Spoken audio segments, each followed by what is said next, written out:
Hello, আসসালামু আলাইকুম। আজ নিকা সিরিজের 5th অ্যান্ড সর্বশেষ এপিসোডে থাকছে ওয়েডিং ইনভাইটেশন কার্ড কাস্টমাইজেশন। আর তা হলো এই ছোট ছোট কিউট টোকেন স্টিকার ক্রাফট আইটেমগুলো দিয়ে। এই জন্য ফার্স্টে ওয়েক্স সিলের হেড হিসেবে নিয়ে নেব একটি পুরাতন 5 টাকার কয়েন। একটি প্লাস্টিকের পলির উপর একটি আর্টিফিশিয়াল ফ্লাওয়ারের কলি নিয়ে নেব।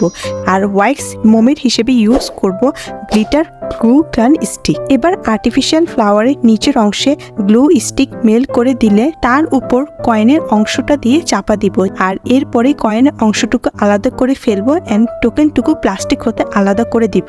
দেন ready my card closure token. এবার দেখো কয়েনের ছাপার ডিজাইনটা কত সুন্দর করে পড়েছে। আর এখন জাস্ট ফেভিকল গ্লু ইউজ করে টোকেনগুলো কার্ড খুলবার প্রান্তে লাগিয়ে দিব। সো এইভাবে আমার মতো ওয়াক্স সিল ম্যাটেরিয়াল ইউজ না করে কাস্টমাইজ করে ফেলতে পারো যে কোনো স্পেশাল কার্ড শুধুমাত্র ঘরোয়া ট্রিপস অ্যান্ড ট্রিক্স ইউজ করে।